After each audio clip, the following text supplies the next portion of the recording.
সপ্তম দফার ভোট পর্ব শেষ হয়ে গেল আর এই সপ্তম দফার ভোট পর্বের পরেই 2024 লোকসভার ভোট পর্ব শেষ হলো। আর এই ভোট পর্বকে ঘিরে আজকে আমরা দেখেছি যে রাজ্যে বিভিন্ন জায়গায় অশান্তিকর পরিবেশ উঠে এসছে। তার মধ্যে অন্যতম ছিল ডায়মন্ড হাবড়া কেন্দ্রে হেভিওয়েট প্রার্থী অভিষেক বন্দ্যোপাধ্যায়ের বিরুদ্ধে লড়াই করছিলেন ডায়মন্ড হাবড়ার বিজেপি প্রার্থী অভিজিৎ দাস। আজকে সকাল থেকেই তিনি বারবার কমপ্লেনগুলো সামনে আনার চেষ্টা করেছে। কোথাও বা পোলিং এজেন্টদের মারধর করা হয়েছে, কোথাও পোলিং এজেন্টদের বসতে দেওয়া হয়নি, কোথাও বা ছাপ্পা ভোটের অভিযোগ। এই রকম অভিযোগ কিন্তু একের পর এক অভিযোগ কিন্তু ডায়মন্ড হাবড়ার বিজেপি প্রার্থী অভিজিৎ দাস তিনি কিন্তু একের পর এক অভিযোগ তুলে ধরেছেন।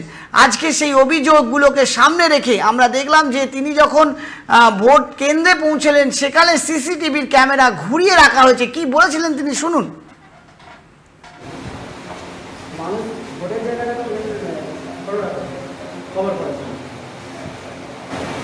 এখানে ইভিএম মেশিন এখানটায় ক্যামেরার ফোকাস হচ্ছে এখানটায় আপনার দিকে, মানে লোকে ওখানে বসে বসে আপনাকে দেখবে, তাই তো? এই প্রহসন চলছে।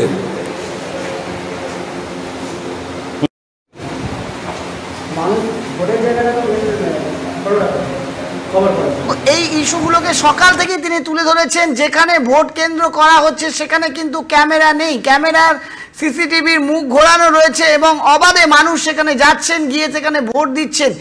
অবাধে মানুষ ঢুকছে, মানুষ গ্যাদারিং করছে, ভোট দিচ্ছে।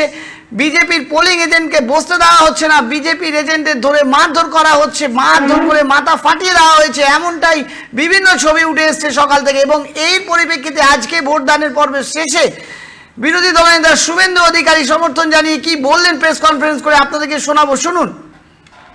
তারা লোয়ার কাস্টকে আটকে, হরিয়ানাতে শুনতাম, বিহারে শুনতাম, এগুলো সব মোদিজি আসার আগে শুনতাম, দেখতাম। তখন অতটা ইলেকট্রনিক্স চ্যানেল ছিল না। এর নতুন টেন্ডেন্সি, যেখানে হিন্দুরা সংখ্যায় কম আছে তাদেরকে বিভিন্ন জায়গায় আটকানো হয়েছে এবং ফাইনালি কয়েক লক্ষ হিন্দু আজকের ভোটদান থেকে বঞ্চিত হয়েছেন, যার বেশিরভাগ অংশটাই ডায়মন্ড হারবার লোকসভা কেন্দ্রে। আমরা হিঙ্গলগঞ্জে যেখানে করেছিল, পরবর্তীকালে ওরা সাহস নিয়ে বেরিয়েছে এবং কেন্দ্রীয় বাহিনী কিউআরটি, তারা কেন্দ্রীয় বাহিনীকে নিয়ে অনেক কথা বলছেন, সংখ্যায় বেশি কিন্তু আরো বেশি অ্যাকশন চাই, কিন্তু তারা সংযত আচরণ করেছেন। একের পর এক অভিযোগ সকাল থেকে অভিজিৎ দাস বিজেপি প্রার্থী তিনি তুলে ধরেছেন। কোথাও বা আমরা দেখেছি যে তাকে আটকানো হয়েছে, তাকে ঘিরে বিক্ষোভ দেখিয়ে তাকে আটকানো হয়েছে, তাকে পুলিং বুথে ঢুকতে দেওয়া হচ্ছিল না এবং বিভিন্ন জায়গায় বিজেপি কর্মীদের মারধরের অভিযোগ এবং ভোটদাতাদের ভোট না দিতে যাওয়ার অভিযোগ, সেটাও কিন্তু আজকে একের পর এক অভিযোগ সামনে এসছে। অভিজিৎ দাস তিনি কিন্তু এর বিরুদ্ধে সরব হয়েছেন এবং এই রকম ধরনের ভোট পর্ব গণতন্ত্রের হত্যা, এমনটাই মনে করা হয় যে এইভাবে যদি ভোটদান করা হয় তাহলে এইভাবে গণতন্ত্রের হত্যা করা হবে। অভিজিৎ দাস তিনি বারবার কমপ্লেন করেছেন, তিনি নির্বাচন কমিশনকে জানিয়েছেন। আজকে বিরোধী দলনেতা শুভেন্দু অধিকারী বৈঠক করে সেই বিষয়টা সামনে আনার চেষ্টা করলেন।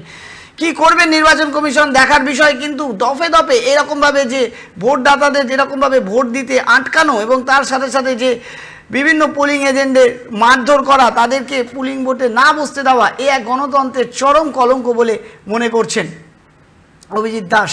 আমরা সেই রিপোর্ট আপনাদেরকে আমরা তুলে ধরলাম গ্রাউন্ড জিরো থেকে। আমরা সকাল থেকে একের পর এক রিপোর্ট আপনাদেরকে দেখিয়েছি, একের পর এক ঘটনা আপনাদের কাছে তুলে ধরেছি। সেই ঘটনার বিশ্লেষণ করে আজকে আমাদের এই প্রতিবেদন আপনাদের কাছে আমরা তুলে ধরার চেষ্টা করলাম যে কিভাবে ভোট গ্রহণ করা হয়েছে ডায়মন্ড হাবড়ায় সিসিটিভির ক্যামেরা ঘুরিয়ে, কিভাবে মানুষকে মনস্টেশন করে, মানুষকে যারা বিজেপিকে ভালোবাসে বা যারা বিজেপিকে ভোট দিতে চায় তাদেরকে চিহ্নিত করে যাতে তারা ভোট দিতে না পারে তাদেরকে আটকানোর প্রচেষ্টা, এরকম ঘটনা ডায়মন্ড হাবড়ার বিভিন্ন জায়গায় লক্ষ্য করা গেছে। আজকের আমাদের এই প্রতিবেদন আপনাদের কাছে আমরা তুলে ধরার চেষ্টা করলাম যে ডায়মন্ড হাবড়ার কি পরিস্থিতির মধ্যে ভোট হয়েছে সেটা আপনাদেরকে আমরা দেখালাম, এবং এই ঘটনায় আমরা তীব্র বিরোধিতা করি, নিন্দা করি যে এরকম ঘটনা যেন না ঘটে।